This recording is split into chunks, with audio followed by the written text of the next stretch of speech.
बहुत मुश्किल होता था रनिंग में। और 2 बजे सवेर में रात होता है, सवेर नहीं होता है। हाँ 2 बजे रात होता है, रात होता है। आँख से आंसू गिरने लगता है। मतलब रनिंग करते करते लगता मतलब पूरा खून निकल रहा है मुंह से, इतना रनिंग। और अभी से नहीं कर रहे हैं, 2017 से कर रहे हैं, जब बच्चा मतलब पूरा बचपन का सपना था।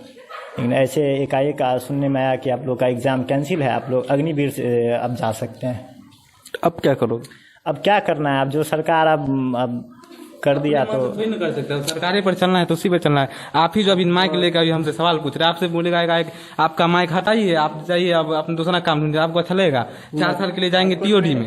हाई कोर्ट में गया है मामला, 25 अगस्त को बताए हैं कि मतलब इस पर निर्णय होगा। तो अब आगे क्या होता है पता नहीं, लेकिन अब जो है तो अब आगे दिखना न पड़ेगा। लेकिन हमारे साथ कम से ओवरऑल 1-1.5 लाख बच्चा का भविष्य बर्बाद। ट्रेन जलाया तो सरकार पूरा, और ये ट्रेन जब जला तो सरकार बच्चा को घर से उठाने लगे, यहाँ तक कि जो बच्चा बाजार में रहकर पढ़ाई करता था उसको भी उठाने लगे। इससे पहले जो बच्चा राजस्थान से दौड़ के दिल्ली तक झंडा लेके दिल्ली तक संसद में वहां तक गया, लेकिन सरकार उस भी नहीं सुना। जब बच्चा आंदोलन कर रहा था दिल्ली में, सरकार उस वक्त भी नहीं सुनी। और जब यहाँ ट्रेन तोड़फोड़ हुआ तब सरकार सुनी, हाँ ये सब अब आरजेडी का समर्थक है तो ऐसे है तो ऐसे है। सरकार को जब नौकरी नहीं देने का मन था तो उसमें चुनाव हुआ, बिहार का भी चुनाव हुआ, बंगाल का भी चुनाव हुआ, ये सब कहाँ से हो गया? जब कोरोना था तो एग्जाम नहीं का हुआ सीसी। हाँ, ये एक बहुत ही मजेदार बात है कि सरकार को जब परीक्षाएं लेनी होती है, स्कूलें चलाना होता है, कॉलेज चलाना होता है, तो उस वक्त कोरोना होता है। और जब चुनाव का वक्त आता है तो चुनाव में हम भी देखते हैं कि बड़े पैमाने पे ओपन ग्राउंड में बड़ी भीड़ के साथ रैलियां होती है। उस वक्त कोई कोरोना का दिक्कत सरकार को नहीं होता है। और जब छात्रों की बात आती है, रोजगार का बात आता है, तो उस वक्त एक कोरोना निकल करके आता है। अभी जैसे कि ये बोल रहा था अमन नाम बताया था, प्रभात जैसे कि बोला था कि 2 बजे तो रात ही होता है। अभी हम बात करें जैसे कि ये तो छतौना पंचायत है, लेकिन इस पंचायत के बगल का जो पहले का पंचायत था वो अब नगर का पंचायत हो गया। तो नगर के क्षेत्रों की हम बात करें तो वहां पे लोग 2 बजे तक सोते भी नहीं है। 2 बजे के बाद कई सारे लोग सोने जाते हैं, और ये 2 बजे सोकर उठ करके उस सड़क पे दौड़ता था। और अग्निवीर योजना, इसके सारे सपने टूट गए। अब आगे क्या करोगे? अब सर क्या फिर से एक नई उम्मीद लेके अब SSCG जो आ रहा है वैकेंसी, उसमें हम तैयारी करेंगे। और अच्छा, मतलब अब SSC के लिए अब SSCGD जो नहीं आ रहा है उसमें आप देखेंगे, अब उसमें सरकार क्या करती है उसमें भी पता चलेगा। इधर एग्जाम हो गया, मेडिकल हो गया, पता चलेगा, फिर इसका कैंसिल। अब क्या करना है? पिताजी क्या करते हैं? मजदूरी करते हैं। किस टाइप का मजदूर है? मजदूरी मतलब खेत वूत में काम करते हैं, ऐसा ही चलता है इधर तो नॉर्मली सब ऐसा ही है। 2 बजे जब उठते थे तो सोते कब थे? सोते थे मतलब 6-7 बजे के करीब में सो जाते थे हम यहाँ। शाम 7 बजे सो जाते थे, फिर 7 बजे रनिंग करके आते थे, 5 बजे फिर शाम में रनिंग करके 7 बजे तक रनिंग करके। तो पूरा तुम अपना प्रोसेस होता क्या करते थे उस वक्त? क्योंकि लोगों को बहुत सारे लोग जो शहर में बैठते हैं ना, जिनके पंखा चलता है, AC चलता है, उनको पते नहीं होता है कि सेना में जाने के लोग करते क्या है। उनको दिखाएंगे, वीडियो दिखाएंगे, बोला के एक दिन ला दीजिएगा, एक के दिन जहाँ दौड़ाए ना तो अपने पता चलेगा दौड़ किसको कहते हैं, सेना किसको कहते हैं। अभी बता, अभी कुछ लोग को वीडियो दिखाएंगे। वीडियो देखिए सर। सुबह में मतलब 2 बजे के आसपास में उठते थे, अलार्म फोन में लगा हुआ था, और रनिंग के लिए 2 बजे के आसपास में निकलते, अपना सब कुछ क्लियर करते करते 3 बजे से रनिंग स्टार्ट कर देते थे। 3 बजे से 5 बजे सुबह तक रनिंग करते थे, और 1 घंटा अपना जो व्यायाम होता है वो करते थे। फिर घर आके कम से कम 2 घंटा सोते थे। फिर खाना वाना खाते उते 12-1 बज गया, उसके बाद थोड़ा बहुत पढ़ाई कर लेते थे, और फिर घर का भी काम करना वो भी करना पड़ता था। और 5 बज गया, फिर अपना सामान उमान लिए, और रनिंग के लिए शाम होते आदमी थोड़ा कम जाता है, उसमें रनिंग करने चल जाते थे। उसमें भी फिर शाम में 1 घंटा रनिंग करते थे। इतना प्रोसेस होते होते 7 बज गया, फिर रनिंग करके गए, बस सो गए। सोने के बाद खाना वाना खा के सो गए, उसके बाद 2 बजे अपना उठ गए। उठने के बाद फिर रनिंग, फिर वही शेड्यूल रोज चलता रहता था। और ये अभी से नहीं चल रहा है, 2017 से चल रहा है। 2017 से 22 तक जब हम 8वां में थे ना तब ये जगह ही दौड़ रहे हैं। अभी हम 12th भी पास कर गए। ये किसकी नाकामी बताइए? 2 बार, एक बार रिटेन में छटाए, एक बार मेडिकल में छटाए, उसके बाद सरकार TOD लागू करके परीक्षा कैंसिल कर दिया। तो ये किसकी नाकामी है? एक फ्रेंड भी है, इनका भी वही प्रॉब्लम है कि सेम दोनों आदमी सेम प्रोसेस में थे। अच्छा, आप भी इनके साथ? क्या नाम हो आपका? मनोज कुमार। अच्छा, मनोज नाम हो, यहीं से बिलोंग करते? जी। आप भी इनके तरह ही सेना में जाने का जज्बा रखते थे लेकिन नहीं जा पाए? जी इसी तरह करते थे। हम अपने इस दोनों का हम टीचर हैं और एक्सप्लेन आइए आइए, आप इधर आइए, आप इधर आइए। ये हमारे साथ हैं, इनका नाम अरविंद है और ये इन दोनों के ट्रेनर हैं, टीचर हैं। अब इनसे बात करेंगे इन दोनों के बारे में। बताइए कुछ। देखिए, सबसे पहले मैं बताऊं, ये प्रभात और मनोज हमारा दो स्टूडेंट है। इसके अंदर जो आर्मी को लेकर जो जज्बा था, जब मेडिकल फिट हो गया, मेडिकल फिट होने के बाद ये रनिंग में एक्सेलेंट, फिर मेडिकल फिट होना, और उसके बाद जब यूपी गया, यूपी में रिटन के लिए कोरोना बढ़ा, फिर यहाँ आया। और यहाँ आने के बाद जो इस दोनों का डेडिकेशन देखे, 9 बजे रात तक, इस दोनों को 9 बजे रात तक हम गाइड करते रहे, पढ़ाते रहे, और पूरी डेडिकेशन के साथ दोनों पढ़ता रहा। चाहे बारिश हो, कुछ भी हो, कोई फर्क नहीं पड़ता। इस दोनों पर बारिश उरिश, कीचड़ उचड़ का कोई भी असर नहीं, और रेगुलर आकर के लगातार स्टडी करता रहा। जब नया स्कीम गवर्नमेंट का आया, और ये दोनों एश्योर्ड हो चुका था, क्योंकि 2020 में ओवरऑल इसका रनिंग एक्सेलेंट हुआ, मेडिकल फिट हुआ, उसके बाद एश्योर्ड हो चुका था। रिटेन जबरदस्त प्रिपरेशन दोनों का लगभग एश्योर्ड हो चुका था कि दोनों का सिलेक्शन हो जाएगा। उसके बाद नया जब स्कीम आया तो फिर ये कहा गया कि भाई अग्निवीर जो सिस्टम स्कीम आया उसके तहत दोनों अब जाएगा।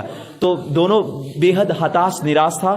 फिर इस दोनों को हमने सही गाइड करने की कोशिश किया, सही पाथ बताया लड़ने के लिए। फिर से इसके एफर्ट को फिर से इसको मोटिवेट किए, जो फिर से ये इंडियन आर्मी अग्निवीर के माध्यम से भी ये जा सकता है। और अभी फिर से आया है, आज पढ़ने के लिए आया है और लगातार जो स्टडी कर रहा है। लेकिन मुझे एक चीज, सरकार से एक बड़ा क्वेश्चन है कि चलिए आप नया स्कीम लाए, हम इसका समर्थन करते हैं, क्योंकि अलग अलग कंट्री, जो डेवलप्ड कंट्री, उसमें देखा गया है, ठीक।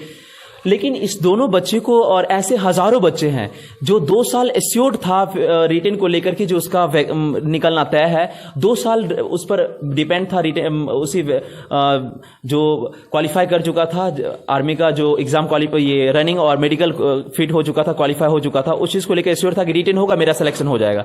फिर ये 2 साल इसका ऐसे बर्बाद चला गया, फिर इसको नए सिरे से अग्निवीर में जाना पड़ेगा। तो गवर्नमेंट इस सब के लिए, ऐसे बच्चों के लिए क्या कर रही है? क्या नया स्कीम लेके आई? ये बहुत बड़ा क्वेश्चन मार्क्स है गवर्नमेंट के सामने। अगर इस तरह से, अगर इस दोनों ऐसे बच्चों के लिए गवर्नमेंट नया स्कीम लाए, तो मुझे लगता है जो ये सब का जो कैरियर बर्बाद होने के कगार पे है, वो बच जाएगा। तो कहीं ना कहीं इस पर गवर्नमेंट को सोचना चाहिए। ये बात आप लोग मीडिया से है, और मीडिया को मतलब हमारे देश का तीसरा स्तंभ माना जाता है, चौथा स्तंभ, सॉरी माफ कीजिएगा, चौथा स्तंभ माना जाता है, और मीडिया को चौथा स्तंभ माना जाता है। तो आपसे हम नम्र निवेदन करते हैं कि ऐसे बच्चे जिनके 2 साल बर्बाद हुए, ठीक, और फिर से वो फिजिकल तैयार कंप्लीट करके फिर से वो आर्मी में आएंगे, तो उनके लिए बहुत मतलब डिफिकल्टीज होगा। तो ये इस बात को सरकार तक पहुंचाएं कि ऐसे बच्चे जो 2 साल पहले क्वालिफाई सब कुछ कर चुका था, रिटेन। अच्छा, ये बताइए, सरकार जो कह रही है कि सेना की जो पुरानी व्यवस्था थी उसको खत्म करके नई व्यवस्था अग्निवीर की लाई, इसमें क्या समस्या है? इधर आओ, अग्निवीर में क्यों नहीं जाना चाहते हो? अग्निवीर में देखिए सर, हम लोग का मतलब जो प्रोसेस हुआ था, जो टाइम में बोला गया कि आपको मतलब 15-17 साल का जॉब मिल रहा है और आपको पेंशन भी मिल रहा है, तो वो प्रोसेस हम लोग दे चुके थे। वो मेरा उसमें रनिंग क्लियर था, मेडिकल क्लियर था, बस रिटेन बचा था। तो वो लेके अब नई स्कीम लाई, तो हम लोग इसका स्वागत कर रहे हैं, हम लोग इसका विरोध कहाँ कर रहे हैं। लेकिन जो पुरानी थी उसको तो क्लियर कर देना चाहिए था। अच्छा, मतलब तुम नई स्कीम जो आई उसका स्वागत कर रहे हो, और पुरानी वाली जो स्कीम थी जिसके तहत जो लोग पास हो चुके थे, तुम ये चाह रहे हो कि उनको रोजगार दिया जाए। हम तो टीओडी का ही विरोध करते हैं। आप कैसे बताते? बताओ। टीओडी का मतलब होता है टूर ऑफ ड्यूटी, आपको बता दें। जैसे कि आप बोले ना, उस वक्त हम उदाहरण दिए थे, आप माइक लेके बुआ रहे हैं, आपका माइक छीन लेगा आपका जो मालिक होगा, बोलेगा आपको 10% आरक्षण उसमें मिलेगा, 10% आरक्षण उसमें मिलेगा, अपना नौकरी ढूंढिए। आपको अच्छा लगेगा? आप ही बताइए। अच्छा, वो तो हमारी बात है, वो हमको कैसा लगेगा वो हम जानेंगे। बाकी का और भी लोग यहाँ है, इन लोग से जानेंगे। इधर आओ भाई, इधर भाग कहाँ रहे हो? अंकित। अरे उनसे भी पूछेंगे, तुम भी आओ। अंकित, हाँ अंकित नाम है ना तुम्हारा? रोशन। क्या करते हो? हम भी 2020 में मैट्रिक पास किए, तब से दौड़ रहे हैं, सेना की तैयारी कर रहे हैं। अच्छा, मतलब तुम भी सेना का ही तैयारी करते हो? हमारे गांव के 1500 लड़का है सेना। कभी बहाली में गए? नहीं, इसी बार जाएंगे, फर्स्ट बार जाएंगे। अच्छा, तुम्हारा उम्र जब से आया तब से लॉकडाउन लग गया था। अब तो पुराना व्यवस्था खत्म हो गया, नई व्यवस्था आई है। नई व्यवस्था में तो ये SSGD है, तो हमारे भाई सब यही बर्ताव कर रहा है। बहुत कभी आइएगा 2 बजे भोर में, तो दिखा देंगे क्या चीज़ है वहाँ दौड़। अच्छा, हम जरूर आएंगे 2 बजे भोर में। अभी हम देखते दिखा हैं दीजिए। 2 बजे भोर में अगर हम किसी दिन उठ गए सो करके तो हम आएंगे। हम भी शहर से ही हैं, हमको भी तुम लोग का दर्द नहीं पता था, वही जानने के लिए आए हैं। पता है, आप पे विश्वास पूरा है, लेकिन आप लोग जो ये आपका जो मीडिया है ना, आज तक एबीपी न्यूज, पटना में क्या हाल हुआ पता है, किस लिए हुआ वो पता है। आप लोग पे पूरा विश्वास है, आप लोग सही रिपोर्ट कीजिएगा, सही दिखाइएगा। इन्हें सरकार के तरफ जाकर झुक जाइएगा और सब पक्ष सरकार की ओर रख दीजिएगा। ये लड़का ट्रेन तोड़ा, ये लड़का देशद्रोही है, इस पे केस कीजिए। ऐसा नहीं होना चाहिए, समझे। आप लोग को विश्वास है, समझे। कहाँ घर कहाँ हुआ? घर सुपौल पंचायत है। सुपौल पंचायत। वो तुम्हारे यहाँ स्थानीय स्तर पे स्कूल है? स्कूल तुम्हारी पंचायत में? पंचायत में है। कौन सा स्कूल है? राजकीय प्राथमिक विद्यालय माधान है, सुपौल अमर सिंहपुर। प्राथमिक विद्यालय मतलब 5वीं तक का विद्यालय। 5 के ऊपर अगर कोई है तो चतौना पंचायत पर आ जाता से ही है। पढ़ने आते हैं, जो स्कूल देखे हैं हमारे पंचायत है, हम भी इसी के अच्छा, पंचायत आइए आइए, उधर से ही हैं। तो मेरे आप पंचायत भी आइए। में अरे आइए, भाग कहाँ रहे हैं, डर रहे हैं?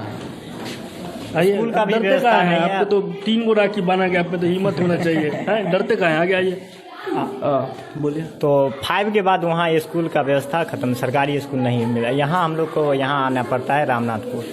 कितना दूर पड़ता है? यहाँ 2 किलोमीटर पड़ जाता है। 5वीं के बाद 6ठे के बच्चे जो है सो 2 किलोमीटर दूर यहाँ चल करके आएंगे। कैसे आएंगे? और वो तो आने के बाद उधर वही सड़क है जिसमें हमारा माइक और हम डूब जाएंगे। हाँ